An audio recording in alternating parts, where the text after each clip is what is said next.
Yo, yo, yo, yo, yo, yo, yo, yo. Pronounce it like the letter, I don't say it at all. It's your boy S Got Bars, and this is Ring Ropes and Turnbuckle Podcast. Bow! We back with another one. Make sure y'all like, share, subscribe to the channel, and hit that notification bell for more content.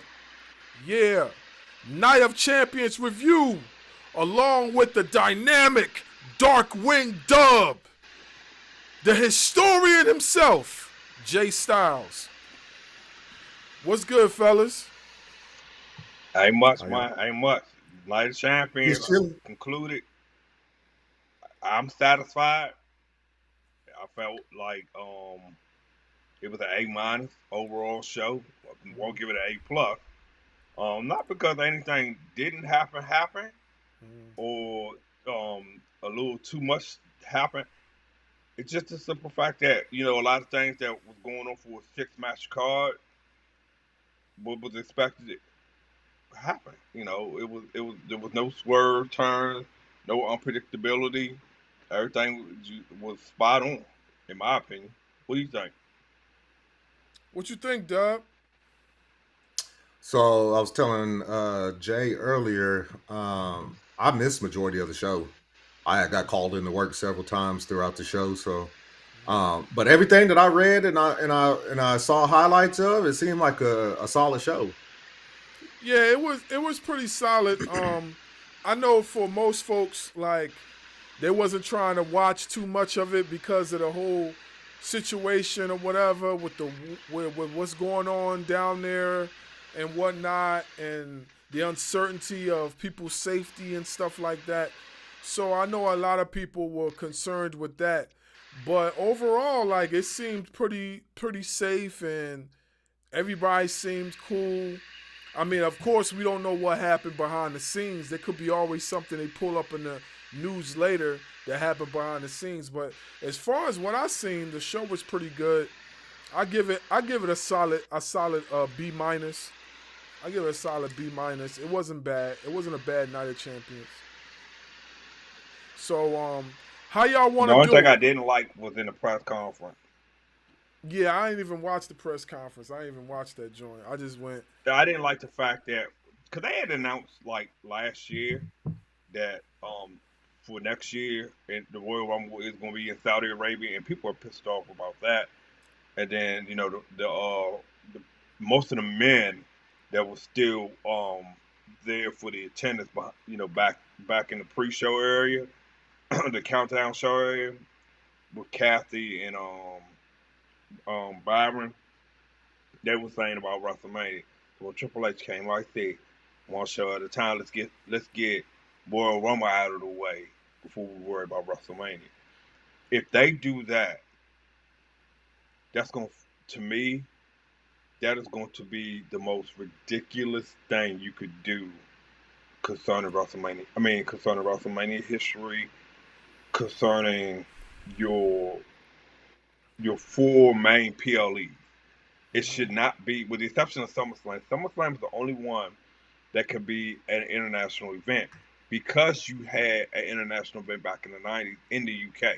That's the only exception to it. Your top four should never be on international. I mean, your top 3 out of 4 should never be on international show, in my opinion. I don't care how much money Saudi Arabia throw out there, and it's not a strike against Saudi Arabia, the fans in Saudi Arabia, the country, the sports commission. It's just that the history of this event, created by Vince McMahon, it is what it is. Regardless, you can't convince me otherwise.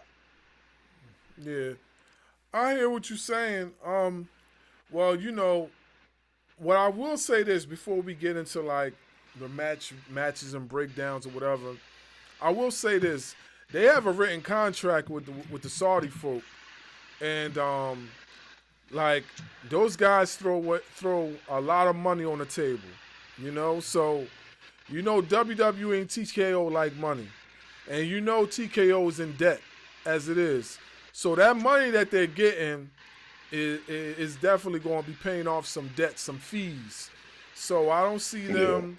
I don't see them discontinuing any relationship no time soon no matter the Nah, that, circumstances.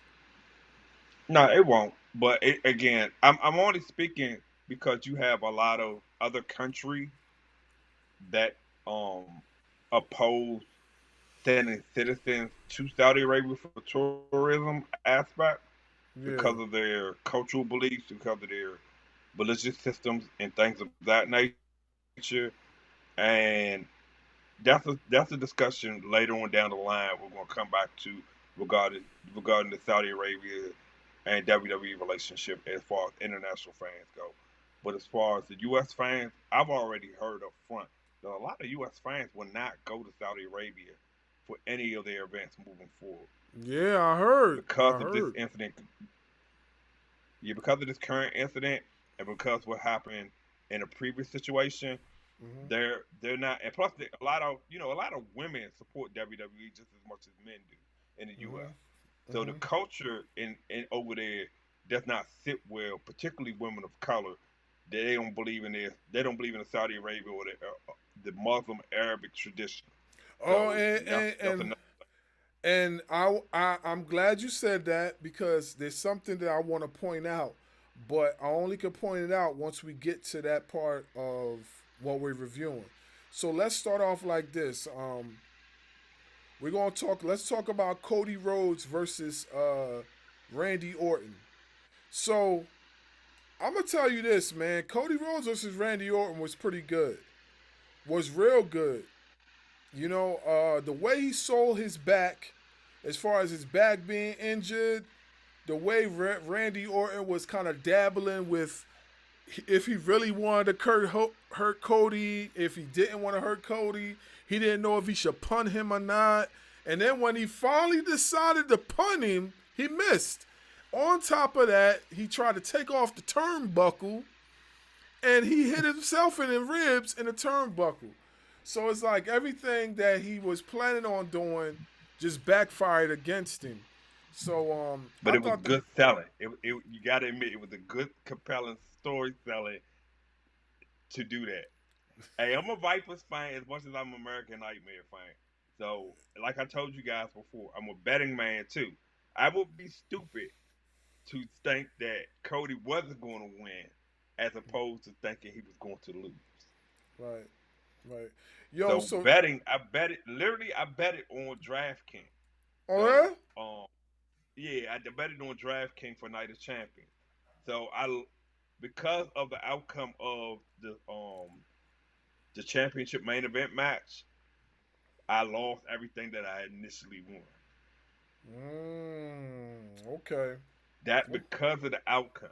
I had CM Punk winning by disqualification, and because Cena won as a technical clean pin, it threw off my whole parlay ticket.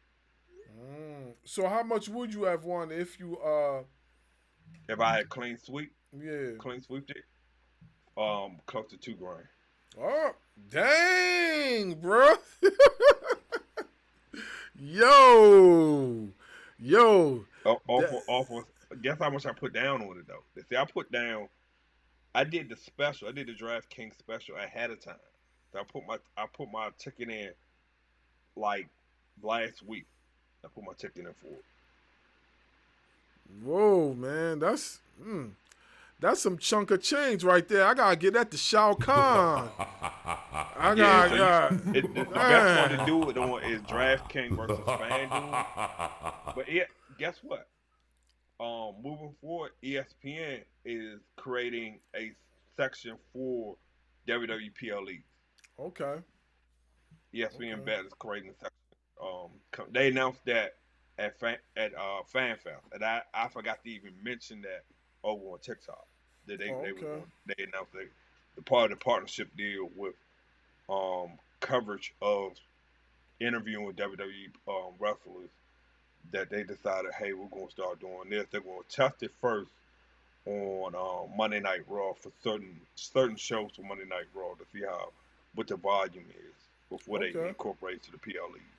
Okay. That's what's up. That's what's up. What's your thoughts, Dub?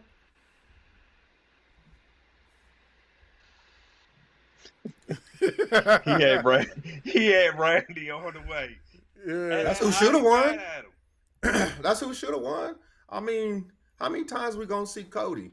I mean, if we're gonna give Cena one last run, I mean, why not hook the Viper up? I mean, obviously, even though he was selling his back, we know he's been having, back problems, so he ain't gonna be in the game for too much longer. Let's give him one more run. Let's give the Viper one more run, man. Stop playing with the Viper. Well, I think True I, that. I True. think this whole situation with him and Cody was more or less the Viper just agreeing to it because Cody is his like his little brother. So it was just probably him behind the scenes saying, "Look, that's my guy. I'm going let him get that one. I'm gonna let him get that." That's how I'm looking at it. I could be Yeah. wrong, But but that's how I'm looking them at it. voices was definitely talking. They've been talking to him more and more and more lately. I'm just I saying, keep definitely an eye agree. on that. The voices. And you know what's funny though, man? From last night Mm-hmm. to the countdown show that is. Mm-hmm. No, the song was in my head in my sleep. It was literally I kept hearing Randy and Cody's theme song over and over again in my head in my sleep. They're very catchy songs. They're very, very catchy. I have to admit, they're very catchy. Yeah. So let's get to Raquel Rodriguez versus Rhea Ripley street fight. So, Yo, that was epic. That was epic. 5-1 against Raquel Rodriguez since NXT and on the main roster combined. yeah. I mean, that's crazy. You own her. You could have an I quit match, and Raquel Rodriguez says I quit. Like JBL said, anytime you say I quit, that person owns your soul. So, Mm-hmm. mommy, she owns. I mean, she owns hands down. Yeah, But it like did. Yeah, I said it, in my notes from the kickoff show, she said, "Man, at the end of the day, mommy's always on top, and mammy's always on top." So she delivered. yeah, it was a pretty solid match. It was a pretty solid match. Both sides, did their thing or whatnot. I mean, it was expected for Rhea to win. I do feel they got plans for Raquel Rodriguez, though. I do think they got plans for her, but it's just not right now. That's what I think. So, but it was pretty back and forth match. Towards the end, Roxanne Perez tried to get an interference in, and didn't work. Didn't work out. She got thrown over the ropes, and it was a wrap after that. So, you know, what's your thoughts, Dub? Were you able to catch that match, or did you see a highlight? I saw highlights of it. And quite honest, nothing against Raquel or Rhea. Quite honestly, I mean, number one, we saw who was going to win that match. Mm-hmm. Number two, I felt like the match was put on there just to have another women's match to go Mm-hmm. along with the Queen of the Ring. Mm-hmm. So, I mean, I think it would have been epic in the state, more epic in the States Mm-hmm. or somewhere else. But I felt like this was just a throw in along, and there's another match on this card that I also felt was just a throw in, and it probably was just to have the match on there. Mm-hmm. The Yeah. Prince Yeah, probably I agree asked with for that Rhea. aspect. Yeah. So they personally asked for her. So, from my understanding on how it works, is that I think it was Jade actually said that the Crown Prince and the Athletic Commission over there in Saudi Arabia is the ones that chooses what matches they want to see. Ain't that what you said? Yeah, they do. Oh. Yeah, they do. That's correct. Oh. So Okay. they had to. So he had to. The prince and the ambassador, or the prime minister of the sports, they had to consult with WWE on who was available after, because they actually had, remember they had Dom and AJ was supposed to fight for the Intercontinental Championship, Mm-hmm. and they said that, oh, Dom's hurt, but they also had, it was actually supposed to be an 8 card show. What people don't know, because also Chad Gable was supposed to have a match on there as well. Yep. That is true. That is true. Yeah. I did So, hear that. um, to me, like I said, I mean, they put on I wouldn't say it was a fiery match, but it was a great match. I agree with you, Dub. It could have been this show could have. I mean, that match could have easily been on Raw or on Netflix. It could have been saved for Evolution or Saturday Night Main Event. I agree with you on that. It could have been to have it thrown in. I mean, if you look at it, man, what else would you have done? Who else could you have thrown into the card as a additional match due to the circumstances? I mean, yeah, you have Roxanne Perez, but who was she going to wrestle? Mm-hmm. You know, was she the wrestle Red? Would that have made sense, so to speak? Mm-hmm. Or, you know, what about what people say? Well, what about Stephanie McCool? Who the hell was she going to wrestle at the last minute to go with the Saudi Arabia? You know what I'm saying? I mean, they could have threw in uh, Zelina Vega and Julia on there. Another type because so what gets me is that the show is called Night of Champions. Yeah. I mean, But there that was wasn't a that many championship. champions on there. There wasn't that Thank many you. champions. Yeah. Yeah, Thank it's you. true. You're absolutely right. So the Julia and Zelina Vega match could have actually been put in that spot over this one, and then like you said, the other one, Rhea and Raquel could have been saved for Raw. To Yeah, Nah, me, you're that I was an agree easy absolutely with you on fix right. that. considering that it was that's an easy fix considering that Julia and Zelina Vega was already over in Saudi Arabia because they did that in SmackDown. Yeah. And what you could have done if you really want to be technical about it, you still could have had a match on SmackDown, right? Then you can invoke the instant um rematch clause, right? As part of the countdown show. Or that could have been the actual opening match instead of Randy and Cody. That's just what I think about that. I mean, there because was no everything you tag just said, team. Dub, it makes a whole lot of sense, bro. It makes a compelling storyline that they dropped the ball on, in my opinion, They concerning definitely Julie and did. Zelina. They definitely did. It definitely could have been on Night of Champions. I don't think it should have been on SmackDown. I mean, if they were just going to do it like this, correct? Like Night of Champions. Okay, so Dom and AJ didn't happen, right? So that's one championship match down. But then again, you have two like the New Day is defending their tag team championship on Raw. There's a championship that could have been on Night of Champions. Or if they weren't going to do all that, they could have just changed the name of the show to the King and Queen of the Ring.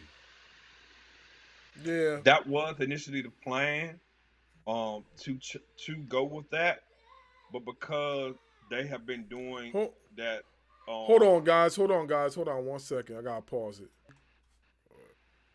But no, what yeah, I I was think saying Dub, you was were is that talking.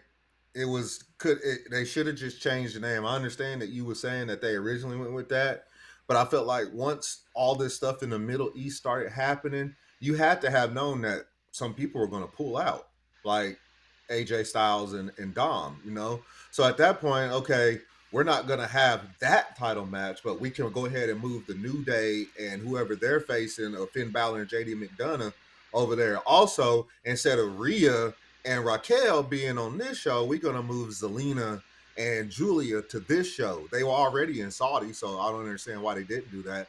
Also, did we not just have a tag team championship match between the Street Profits and the Wyatt Six? That's another match that could have been moved over there instead of Russian Sammy and Karrion Cross.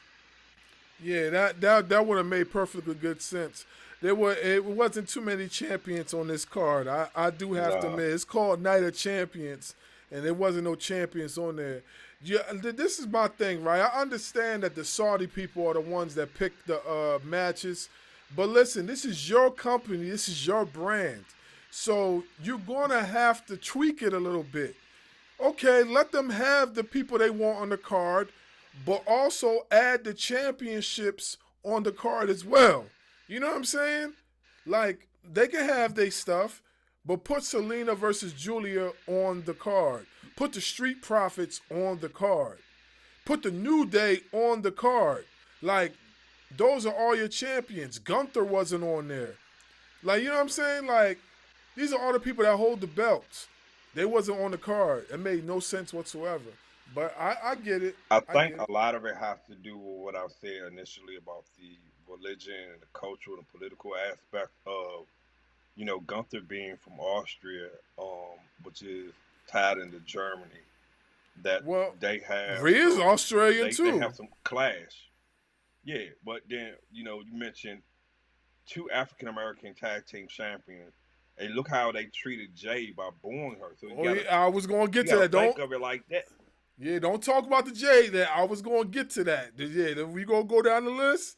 Matter of fact, yeah, we gonna talk about it because I got a lot to say about that. But go ahead, go ahead. But I'm just saying, as far as putting together the champions on the card, you know, um, I'm thinking maybe that's part of the reason why the Saudi Arabians didn't want them on there was one because of the ethnicity, and two because of maybe just maybe the perception of their personalities on WWE programming with the Street Profits versus the New Day. Like now, the New Day is the heel, and they kind of like have this dark side to them that's kind of like controversial, so to speak. But the Street Profits also have this pro-black militant persona, which probably won't sit well with the culture of the Saudi Arabia people as terms of the government point of view. That's probably why they didn't want them on the show. Now, as far as Selena goes and Julia, I don't know. I can't make heads or tails of that because they're technically Selena being Puerto Rican, she's Afro Latina. So I don't really know where the ties in goes in with that. So I'm just looking at it from that point of view that maybe that's why. Who knows? You can only speculate. But to both of you guys' point, yeah, the title of the show is called Night of Champions. When the inception came about by Vince, you had all the titles on the line, every last one, and then you invited predecessor champions, Hall of Famers, to sit along ringside and had a narration of each champion from Don Morocco before he passed to Magnum TA being one of the founding fathers of the U.S. title for the NWA. You had him there. You know what I'm saying? You had Ricky the Dragon Steamboat, one of the recognizable Intercontinental champions of all time at the inception of Night of Champion on U.S. soil. So yeah, I get everything that you're saying. I totally agree.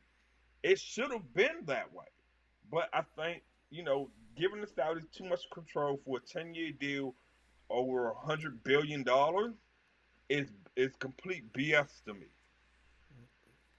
Well, like I told you, man, they not.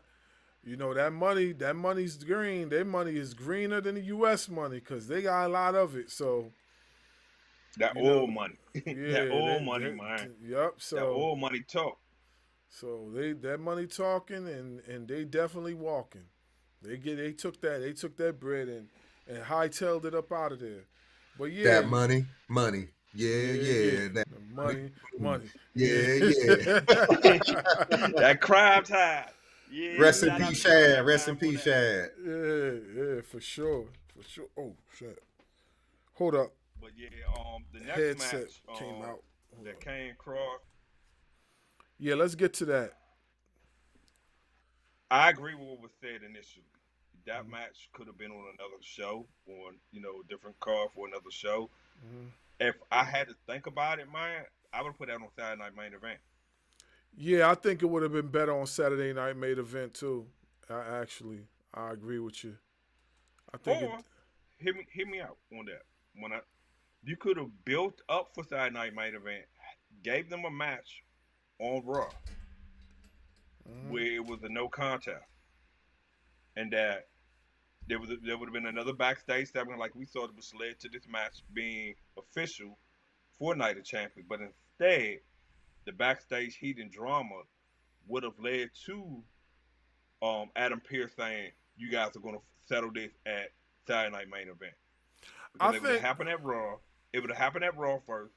Backstage segment number two co- compared to backstage segment number one. We still would have had backstage segment number one with Sammy Punch Kane Cross in the mouth, right? which would have led to the Monday Night Raw match, say this coming Monday instead, right? Mm-hmm. That, like I said, that would have ended in no contest, which would have led to Saturday Night Main Event, and Mm-hmm. that would have been the outcome of this match in Night of Champions. Could have been the outcome of the Saturday Night Main Event match. Mm-hmm. Yeah, I think I honestly hold up 1 second. Let me fix one thing. Hold on. Okay, so I do think that I think the reason why this match was basically on Night of Champions was basically because the fans have been petitioning for Karrion Kross to be on TV for some time. So I think this is one of them things where WWE just said here, trying to appease the fans, but they still could have got Karrion Kross a match. It just didn't make sense for it to be on Night of Champions when there was no title on the line. There was nothing at stake. Sammy didn't have a title. Karrion Kross didn't have a title. It was a good match. And another thing too, I want to point out. Mm-hmm. Why did Karrion Kross lose? Couldn't they find some way for Karrion Kross to win? If your whole point is to get Karrion Kross over, then wouldn't you have gotten him over if he had beat Sami Zayn? That's what I No, want to know. no, and I'm gonna tell you why. Having him lose gives him more TV exposure with the feud with Sami Zayn. Mm-hmm. By doing that, they put each other over to the point where the fans still build off of Kane Cross's character. They still petition for this. But after it's concluded, then, or as it builds up, you can say this will lead for Kane Cross to be a top contender for the Intercontinental Championship on Raw. Mm-hmm. Then you start looking at Sammy as his quest for the World Championship gains more momentum because of this feud. Mm. But if you did it where he just instantly won at Night of Champions, it doesn't build anything immediately for Kane Cross to get like recognized as a contender for the Intercontinental Championship. Although a few times he has been thrown into the mix, but they didn't really do anything with that. But this Oh. time around, you can do something with it moving forward by taking the loss. Because a lot of times, the wrestler that takes the loss has the most to gain than the wrestler who actually gets the pinfall. Oh. All right. No, I understand. Okay.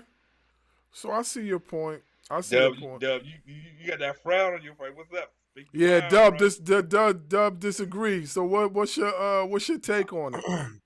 I mean, my issue is that he's barely been on TV as it is. So they didn't even properly built this up. I mean, No. that I feel like that this match could have happened at SummerSlam with a proper build to it. Okay, so you have him win tonight. Let's say you run it back at Saturday night's main event, right? He takes the L on Saturday night's main event, and you have your rubber match at SummerSlam. To me, that's more of a proper build for him. If you want him to stay, knowing his contract is coming to an end, this might be a good way to get him to stay. You know what I mean? Right. I don't agree with him taking the L. I don't even agree with the match being on the show to begin with, but I don't agree with him taking the L tonight. Um, I, I just don't agree with it. I mean, I understand where you're coming from, Jay. I do. I just think that he would have benefited more from a win than Sammy would have, considering the fact that they haven't capitalized off his shoot promo. He's been on main event, not on Raw. He's been on main event, and we only know he's been on main event because fans that are actually at the event are recording it on their phones and then putting it on social media for all of us to see. So he's only Mm-hmm. been on main event. The only times he's really been on Raw is those backstage segments where he's being the devil on Sammy and AJ's shoulder, but Mm-hmm. we haven't seen him in the ring. So Nope. I think that he would have benefited more from this win than Sammy would have, and Sammy could have got his get back at like a Saturday night's main event, and then they could have had the rubber match at SummerSlam. That's just me.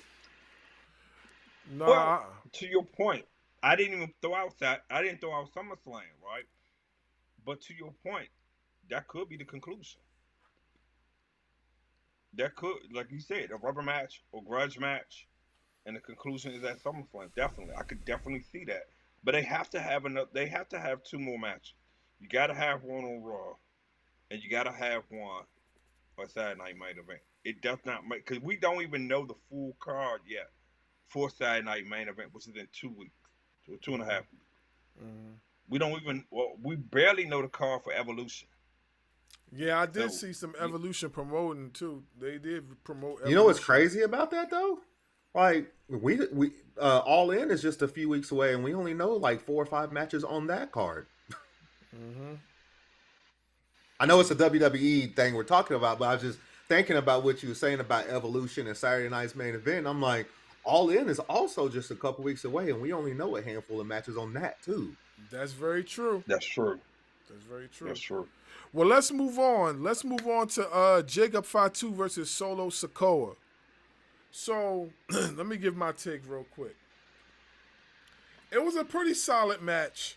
I did not think that Solo Sikoa was going to control as much of this match as he did. I was expecting Jacob Fatu to be more of the aggressor, but they had Jacob selling his life away on this match. Like, there was a lot of things that I seen him do selling wise that I never seen him sell like that before. And you know, it's a family thing, so I get it. You know what I mean? He's doing that for his cuz, so I get it. But it just was crazy to me because it showed how Jacob Fatu, how versatile he is. And then when he turned the tides after that German suplex and flipped it over, it just shows you like how he could turn the story around within a blink of an eye. You know what I mean? We seen the debut of Hykaleo, aka Tala Tonga. Tala Tonga. So I want to know this though. How many Tongas are we going to have in the WWE? Because like we got Tammy Tonga, we got Tonga Loa, we got Tala Tonga. Who's the other Tonga? Now I understand they all are related. They all are brothers, and Tala Tonga is the younger brother, the baby brother. He don't look like no baby to me, but yeah, he's the baby brother. But it just was crazy. I feel like they should have just kept his name as Hykaleo. But I do like the fact that they got a majority of the Bullet Club in WWE. If you guys have noticed that. Hikaleo's in the Gorillas of Destiny, AJ Styles, Cody Rhodes, Finn Balor. All of them were part of the Bullet Club. You understand what I'm saying? Yeah. I hope WWE capitalizes on this one day and say we're going to reignite and bring back the Bullet Club, but their version. I mean, I know they tried to do it with the only club that matters, but that was kind of whack. Like I didn't really. Did it twice. They did it twice. Yeah, that's true. They did it twice because they tried it with the Balor Club. Yeah. Well, that was more Bullet Club-ish than the only club that matters thing. But I do think now that WWE's under a different umbrella, under a different scope, I do think it would be cool to try to bring back that faction. You don't have to call it a Bullet Club. Of course, the Bullet Club is owned by New Japan, but at the same time, too, they got business ties with New Japan. So at the end of the day, like, I wouldn't mind seeing that on WWE programming just to see what it would look like, you know? Well, here's the thing about the Bullet Club namesake. Cody is still in negotiation for the trademark of the name, along with AJ Styles. It's Cody, AJ, and Finn in a legal petition with the U.S. Patent and Trademark Office and with New Japan International Trademark Office too, for the namesake of the Bullet Club coming back to them. Mm-hmm. So as well as a percentage going to the Young Buck and Kenny Omega as well. So all of them put their money together for the petition to get the namesake right. However, with Cody and AJ being a majority owner of the name rights. So before Cody's run is over and AJ's WWE run is done, they plan on putting that officially in the storyline because Triple H had made an announcement late last year, early this year about that because that question kept coming up over and over again. That's why we call you the historian. So we gotta give him the horns. That's why we call you the historian. Always bringing up them facts. Yeah, man, I didn't know that. I didn't know that. Yeah. Did you know that, Dub? I didn't know that. I didn't know that. That's why I Yeah, watch the man. press conference after each PLE because a lot of these questions are thrown out there in the PLE that Triple H asked on the record about this stuff. So Yeah, I did not know that. I had no idea. But that's what's up. That's what's up. So, moving along. Let's talk about. we ain't get Dub's opinion on Oh yeah. Solo. My fault, bro. Go ahead, man. Oh, you good? You good? My only question is, where does Tama Tonga go when he comes back? Because he was close with Jacob before he got injured, and he was kind of like on the fence with Solo before he got injured. So when he comes back, does he side with his two brothers or does he side with Jacob?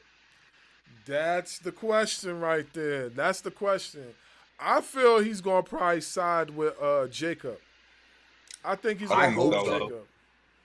I think Solo just for the sake of another civil war heading to war games at Survivor Series So, it, because um, Jacob's gonna have Jimmy and Jay, but and that's still not enough. Still not enough. They got 4, maybe 5 guys. He's still gonna need. the fourth guy is gonna be Zila, and then possibly Journey as well. So, Or it could be Roman Reigns. But remember, they that's said true. Roman is coming back to a different persona. So Yeah, he was supposed to come back tonight, but it didn't fall through for travel reasons. You know, his charter flight from Florida into the international airspace got delayed. So WWE told him we'll just bring you back either on Raw or SmackDown. Okay, so would that be this week? This week coming up? I will think it will be on Monday Night Raw. Okay. If I'm going to do it that way. But Okay. then they say if you don't do it by Friday, this coming Friday, then he's probably going to show up at Saturday Night Main Event because they do have Seth in a match on Saturday Night Main Event. All right. That's pretty interesting. Okay. Well, let's move on. Let's talk about this Asuka versus Jade. This was a pretty short match. Asuka versus Jade was probably the shortest match on the card. It really didn't last that long, and of course I know why it didn't last that long. But it was real short. It was real short. Like, and I felt like Jay did pretty good. I'm not gonna say she did bad. She did pretty good. But I also think too that these are the type of matches they probably gonna have her in moving forward. I don't feel like WWE has the confidence in her to have her wrestle those long 15-minute matches. They probably gonna have her to the 5 to 8 minute mark. that's what they Most did in AEW too. yeah. It felt to me from the opening bell, from the intro to both of them, the ring announcement. If once the bell rung and the match really got started, it felt like a 10 or 15 minute match. I got to go back and watch it from the ring of the bell. I'm gonna put on a timer and see exactly how long that match went. But it felt like it. But to your point, I don't think that they don't. I think you have to look at Oscar. That I definitely seen that. I definitely seen that. Yeah, I I seen saw that that. too. I saw that. I definitely Um, seen that. We could talk about that too. We could definitely talk about that too. But go ahead, um, Jay. um, Oscar's coming back from 13, like they pointed out in the commentary with Michael Cody, 13 months. ACL tear. This is like her fourth match since coming back. Mm-hmm. All right. Um. So they played this safe. That's four. It's the fourth match. That's Mm-hmm. a fourth match. Mm-hmm. They played it safe for Asuka, and then because of the stigma about Jade not necessarily being not safe and not necessarily being a safe wrestler to work with. So Mm-hmm. the fact, and I already said Asuka's going to carry the match anyway She to put did. Jade over. She did. Um, and that she did her job. That's what she was supposed to do. Now Jade did demonstrate some moves we had not seen her do before, even in AEW. Let's get Mm-hmm. that out. Let's get credit where credit is due on Jade's moves that she done on international soil for international PLE compared to what she does here in the United States. Right. There's a big difference there. Right. And there's more to come with her. We got a two nearly 2 years in WWE, almost at the 5 year mark in her overall wrestling career. Um, she's progressing in the right on the right path in the right steps, in my opinion. She's not going to. She's a power wrestler, yeah, but as a female with her athleticism, she's learning how to blend it. She still hasn't found her niche yet. As far as pacing herself overall, she's getting there. It Right. shows. But once Right. she hits that mark, oh my God, she's gonna be like Bianca and probably surpass Bianca in terms of how she puts her matches together. But Well, she's not gonna be better. I would never say she'll be better than Bianca overall. But in terms of how she puts her matches together in the ring, with who she's in the ring with, she may end up surpassing Jade Cargill. I mean Bianca Belair. I'm sorry, Jade Cargill will probably end up surpassing Bianca Belair at some point when she officially hits the 5 year mark and uh, beyond. honestly, I don't know about that one, but it because I'm not saying this to be rag on Jay Cargill. She has a phenomenal look, of course. You know what I mean? She has improved a lot, but we're talking about somebody that was light years ahead of the game when she was in NXT. That's why they brought her up so soon because she was already ahead of the class. If you notice, she never got a chance to win an NXT title, Bianca Belair. They brought her up out of there quick, fast, and in a Well, hurry. the matches she had against Rhea, the matches she had against Shayna Baszler as champion, the matches she had against Asuka, those matches, the the the the three peat against Asuka and the three peat against Rhea Ripley, and then the two matches for the championship against Shayna Baszler, she could have easily been a two-time champion over Yeah, there in she could NXT, have. easily. She could have, but they did. But they seen more out of her. That's why she's a multi-time champion on the main roster, winning basically all. She's a triple crown winner already, and she's still Yeah. like relatively young in Technically, the she's a Grand business. Slam if you include both Royal Rumble and Elimination Chamber. Oh yeah, yeah. Well, there you have it. So that's why I said it's gonna be. That's not going. That's a tall task to follow. If we're gonna say that she's gonna surpass Bianca Belair, that's a Well, I'm tall not saying task. again. I'm not saying, boss, that in terms of resume. I'm saying when you get in the ring with another female wrestler, right? Of say like a Charlotte Flair or Bianca or Naomi, and you have a longer match and a bigger pay per view or PLE, Right. she's going. What I'm saying, as far as putting that match together on her end, she could Mm-hmm. easily surpass Bianca in terms of how to put the match together. Not Mm-hmm. in terms of the resume wise. No, I don't see that happening either. As far as the overall accomplishment, Yeah. because like you said, Bianca is light years ahead based on her current resume already. Yeah. What you think, That I Dub? agree with you on.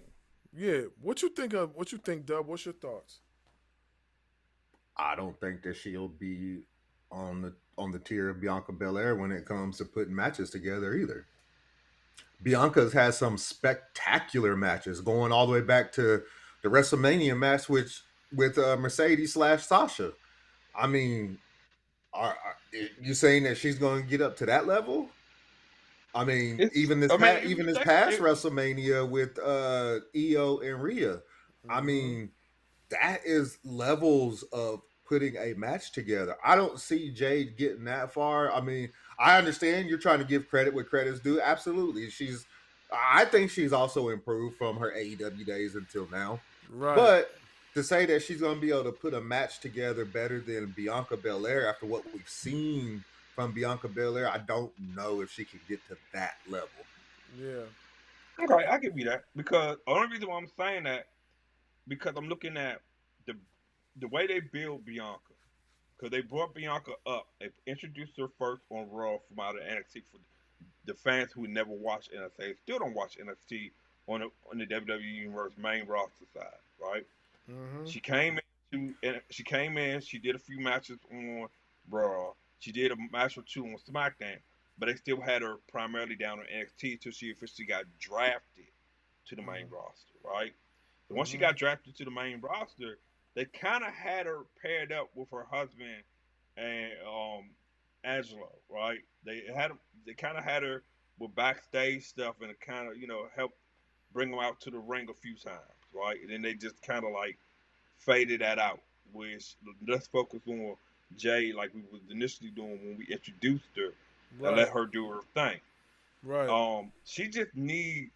Well, Bianca had that running mate with Bailey, that rivalry with Bailey helped put her into that stratosphere so she could main event with Sasha after winning Royal Rumble, right? Jade needs that same type of development. She needs that one dance partner that's going to put her on notice. Winning Queen of the Ring against Asuka was the stepping stone. Right. I don't have her. If she decides she makes an announcement on Friday night, I'm going after Tiffany for SummerSlam. That's my opponent. I don't see her beating Tiffany. That's not to say that I see Naomi cashing in the Money in the Bank briefcase in that match.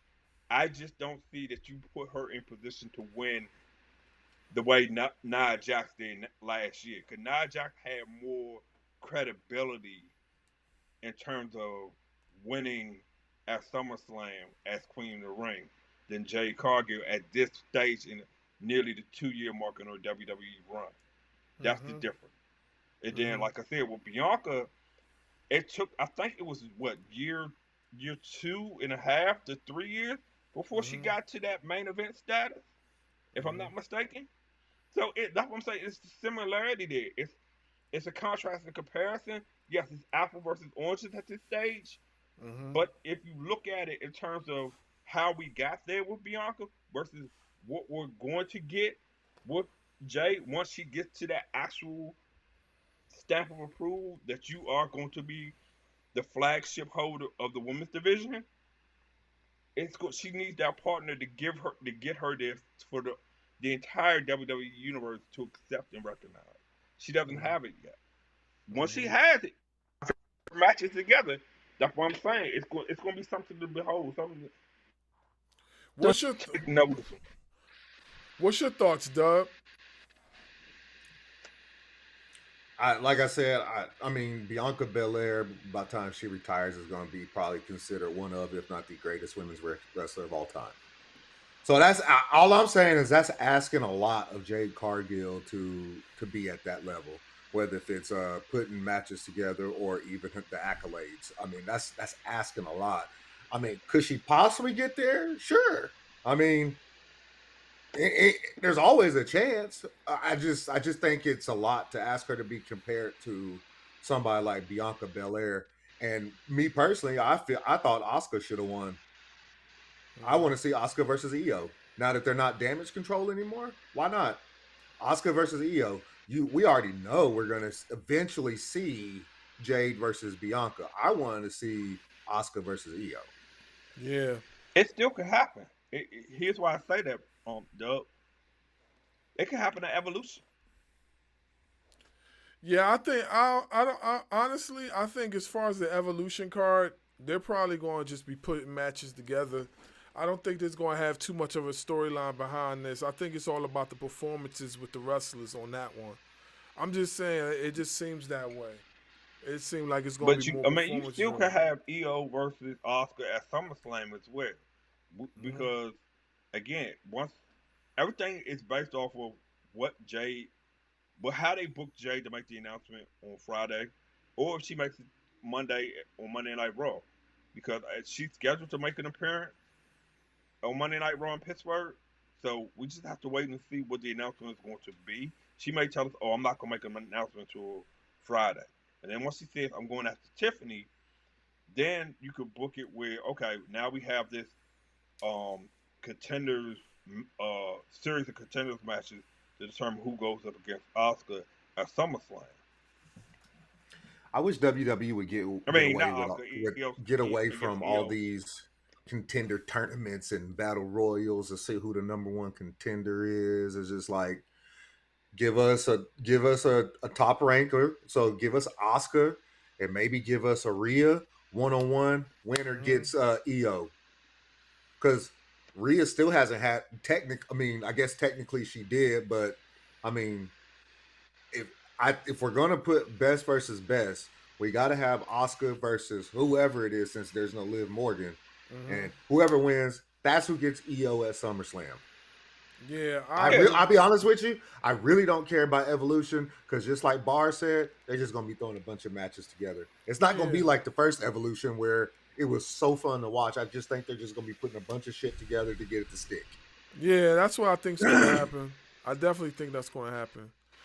Move on. Let's talk about the last match of the night: CM Punk versus John Cena.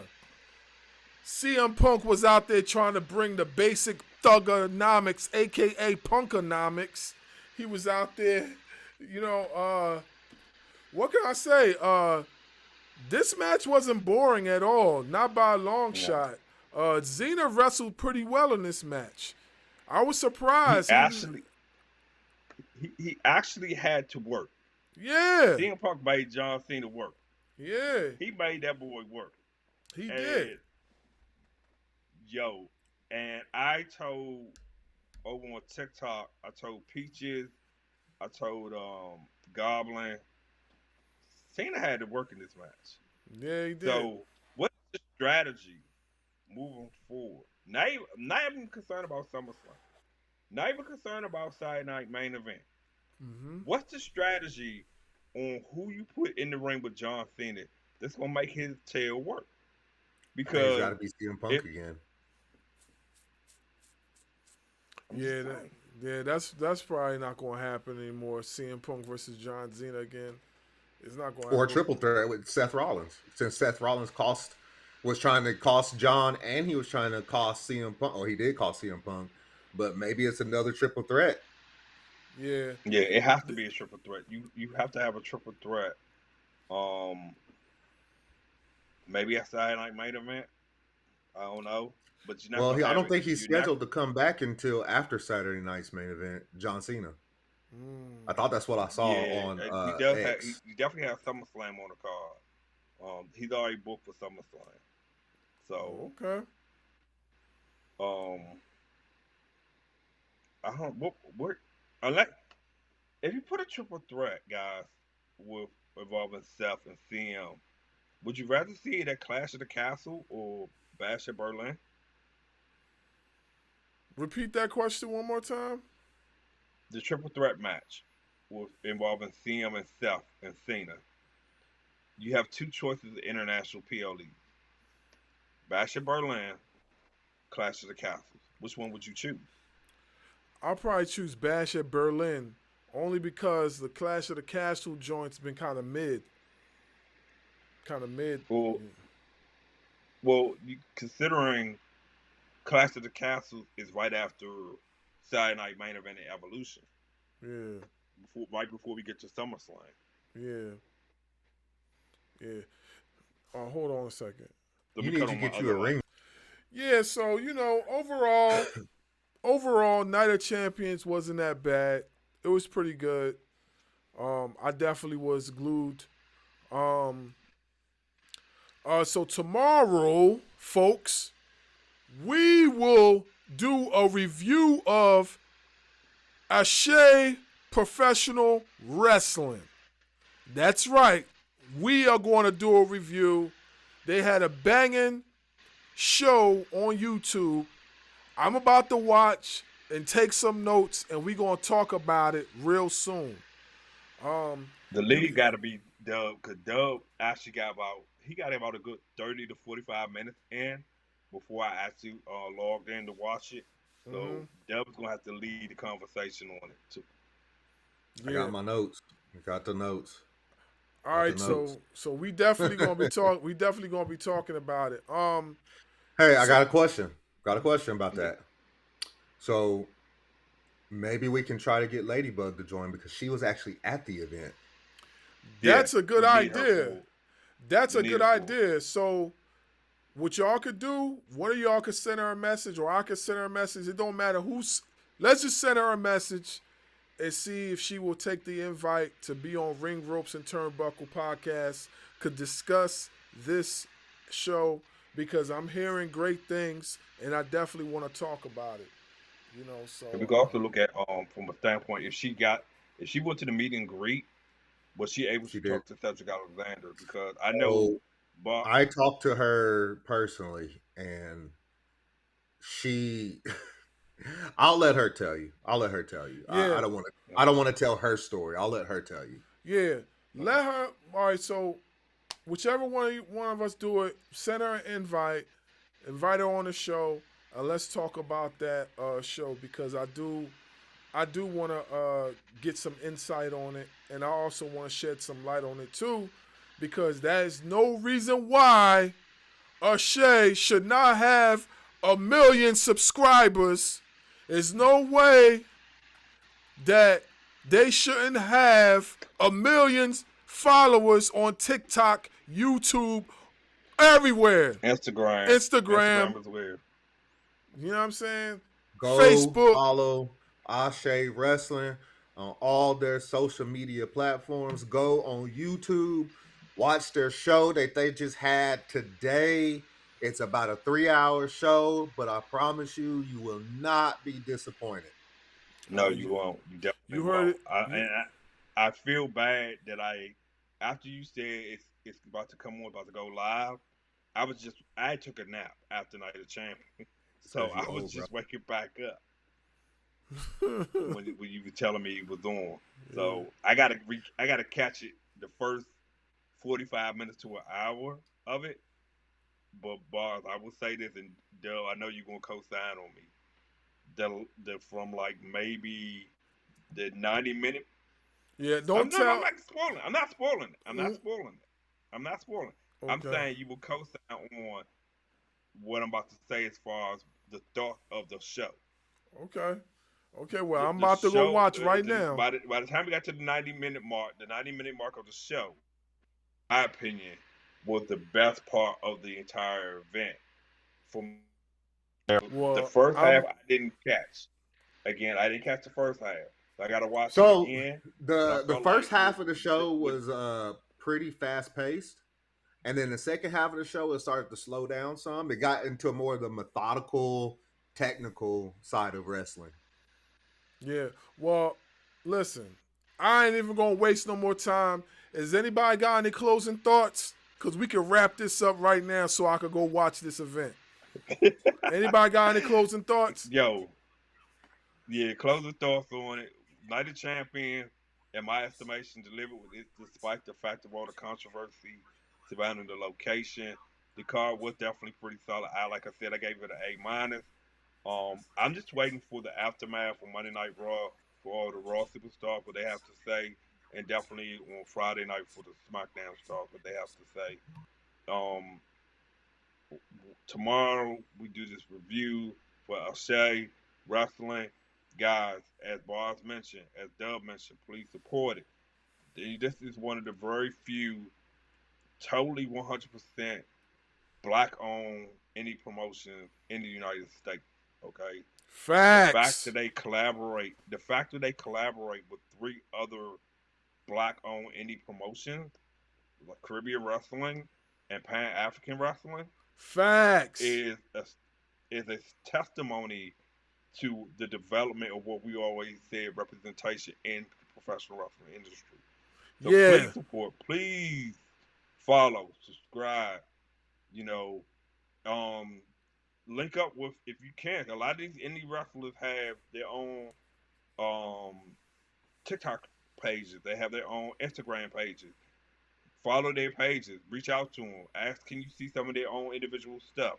And perhaps if you are a podcaster or a content creator, maybe you could schedule them on your own show to do a one-on-one interview to talk about not only just the promotion which they're associated with, but just how their contribution is going to help elevate black wrestlers and the indie scene even further for future generations, so that one day a shade wrestling will no longer be considered a indie scene but a mainstream promotion.